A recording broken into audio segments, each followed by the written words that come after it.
Do you feel like summer hits and suddenly you are the cruise director, the snack fairy, the fight referee, and the boredom buster all before 9 a.m.? Same here. That's why this summer I'm getting a little help from a new sidekick. Not another Pinterest mom idea. I'm talking about ChatGPT. In this episode, I'm spilling all the ways that I'm using it to save my sanity, spark creativity, and actually enjoy the summer. Welcome to Mom's Guide to Finding Herself, where we share stories of side hustles and surviving while parenting young children. I'm your host, Chrissy Bold. Let's make motherhood less lonely and help you find joy in being you again. Let me set the scene. It is July. The sun is already blazing by 8 a.m. and the house feels like it is buzzing with that summertime energy, like anything could happen. My kids aren't in school, so it's not like some huge shift happened overnight, but still, something changes when summer hits, right? The days feel longer in every direction. There's more daylight, more movement, more snacks, more bugs. We are outside more, which I love, but it also means I'm not inside multitasking like I like to try to do. I'm not folding laundry while someone watches a show or sneaking in a few emails during a snack. Summer kind of rips that illusion of productivity right out from under you. And honestly, I want to soak it up. I want to go on those spontaneous nature walks, play in the backyard all day long, say yes to the messy crafts. But here's the thing, I also want time for me. Time where I'm not the entertainer or the referee or the sunscreen enforcer. It's a lot. It's a lot of decisions, a lot of snack requests, a lot of energy management, a lot of me trying to be the emotional regulator and the cruise director and the snack chef and the referee and the event planner. And honestly, it's exhausting. So this summer, I've decided to let ChatGPT be my behind-the-scenes assistant, not to replace me, not to make me some productivity guru, but to take a few things off my plate so that I have more room to be in it, to be outside, to sit on the grass, to say, sure, let's go for the nature walk without spiraling about what's for lunch. It's like having a quiet helper in my back pocket. No judgment, no planning pressure, just someone to bounce ideas off when I'm tired of making every single decision on my own. To help me stay grounded in the chaos. To be more present with my kids and more present with myself. It's not a hack, it's a helper. A way to carve out more ease, more fun, and yes, even a few slivers of alone time during those long, beautiful, exhausting days. Here are 5 real ways that I'm going to use it this summer, so that way it feels a little more like a season of connection that I want it to be. So the first thing I'm planning to use it for is lunch and snack planning that doesn't make me cry. Lunch is a daily dread for me. You know what I mean. You are already tired from all of the refereeing that you've been doing, and now you're supposed to magically come up with something nutritious and appealing and that doesn't require a sink full of dishes. So now I'm planning to just open ChatGPT and type, give me 3 fun lunch ideas for a 2.5 and 4-year-old using only whatever ingredients I want to use. I don't know, sandwich bread, shredded cheese, baby carrots, and leftover grilled chicken. And in seconds, it spits back stuff like chicken and cheese pinwheel sandwiches with carrot stick dippers, which your kids might or might not like. But then it might also throw out, build your own sandwich bar with toppings and muffin tins, deconstructed Lunchable with sandwich squares, veggie sticks, and fruit on skewers. Things that you love to see, but you wouldn't necessarily come up with your own in that moment. Things that you have like saved to your Instagram because you see them and you're like, I could do that. That's real. But when you're thinking about it in the moment with lunch in front of you, it's a blank slate. You're looking at these empty plates like, what the heck am I even supposed to do? But now it's in your pocket to tell you and give you some good options. For snacks, I'm planning to do the same thing.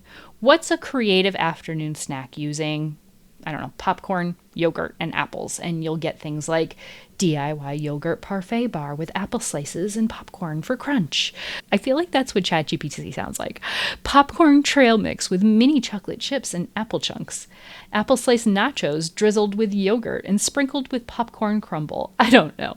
The things that they said are sometimes a little wild, but you can use it as an inspiration and a starter point. It turns what I do feed them now into something that's fun but totally manageable. And when they're happy with food, I get a second to breathe. So it's a really great tool to try to buy that extra time and take your load off of your mind with it. Another thing you can do is rainy day and mom, I am bored crisis mode.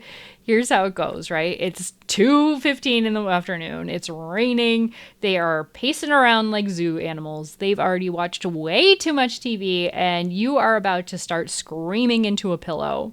So you can type into ChatGPT, give me one easy indoor activity for a 2.5 and a 4-year-old that doesn't require prep and uses household stuff. Here's the things that it gave me when I did that. Sock toss. Set up baskets and throw rolled socks for points. Toy wash station in the sink with bubbles and dish brushes.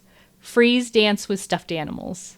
Yes, it's chaotic, but it works. And these are all things that I have seen before. None of them are new, but they don't live in my brain when I actually need them. You could even ask it to give you a low mess calming activity that they can actually do at the table while you sit down with a coffee. Like, be specific. What do you want to do during this time? When I just did that, I got color sorting with muffin tins.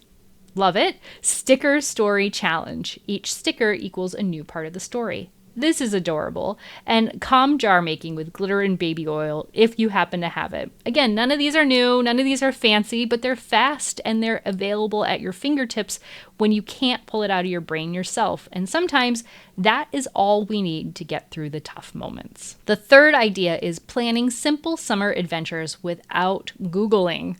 I love the idea of a day trip, but the reality of it is tough for me. Planning them usually means spending an hour Googling fun stuff to do near me, and then I get overwhelmed and I give up. So now you could start by asking ChatGPT, and you can be as specific as you want. Plan a half-day outing near your town for a family with young kids under $40 that includes outdoor time and a snack break and minimal time in the car so they don't take an accidental nap and ruin bedtime. I tried it for me just now, and it came up with a route to a nearby nature center, a walking trail with a story path, and a picnic lunch suggestion.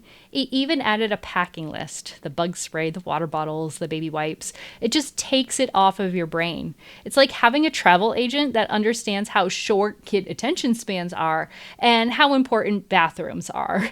I've also used it to build a bucket list with the kids. I typed, give me a printable list of 20 fun, free summer activities for young kids at home. And now we've got it on the fridge. Everything from sidewalk chalk obstacle course to host a backyard story time to make a water wall out of recyclables. They love looking at it and thinking about what we might want to do today. I love not having to think about the things to do.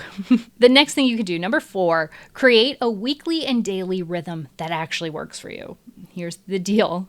I can't do a strict summer schedule. I've tried. It makes me tense and nobody likes it. But total chaos also makes everyone grumpy. So I asked ChatGPT to help me come up with a flexible summer rhythm, not a schedule, but like a vibe. Here's what it gave me. For a weekly rhythm, it said you could do things like on Monday, we do water play. On Tuesday, we have adventure day. On Wednesday, we do craft day. On Thursday, chill day. On Friday, fun Friday.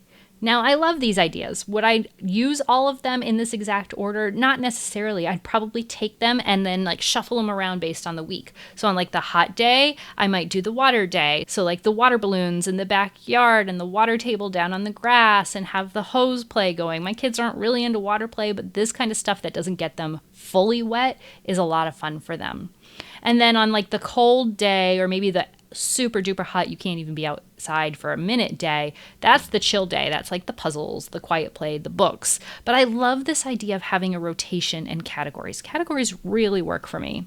And then the daily flow is suggested for me. In the morning, you walk through breakfast, outdoor play, planned activity, midday, lunch, rest time, or screens, independent play, whatever you want to do. Afternoon, snacks, second activity, and maybe a short outing. And then the evening, dinner, wind down walk, and then books and bedtime. It helps the kids know what to expect, and it helps me build the day around moments of quiet and connection. I have started with a piece of paper out every day where I just write, number 1, we're going to do this. Number 2, we're going to do that. And even if we cross things out and don't stick to it, my 4-year-old has really started to love to say, oh, after this, we're doing that. I even had it suggest short morning mantras like, today we play outside. Or today we create something, which I'll write on that paper for them. And they know what we're going to do. There's that theme, that mantra, that thing, that action word that points to what we're doing. And then number 5, manage the daily onslaught of tiny decisions. You know what I mean, those micro decisions that pile up until you feel like your brain is full of static. What to pack for a picnic, what to say to the neighbor kid when they won't go home, how to explain thunderstorms without scaring your preschooler. Now, you can just toss it into ChatGPT. I'll type things like, how do I explain thunderstorms to a sensitive 4-year-old in a reassuring way? And it delivers short, helpful, mom-to-mom style scripts that save me the brain space. Even things like, what are some fun end-of-day questions I can ask my kids at dinner instead of how was your day? And suddenly we're having these really sweet conversations about what made you laugh today. Or if today was a color, what would it be? They're so cute. The best part of all of this is it's not doing more. It's about doing less of the hard stuff so you can say yes to the good stuff. Yes to painting rocks outside. Yes to reading on a picnic blanket. Yes to just sitting for a minute and drinking your coffee while it's hot. ChatGPT is just a tool, but it's a powerful one. And this summer, I'm going to let it take some of the load away from me so that I don't have to carry it all alone. Have you ever felt like you're using 0% of your brain while parenting? Like you went from multitasking queen to snack fetching robot? In the next episode, we're digging into that mental whiplash with a former teacher turned stay-at-home mom who found a simple way to bring purpose and creativity back into her days with her toddler in tow.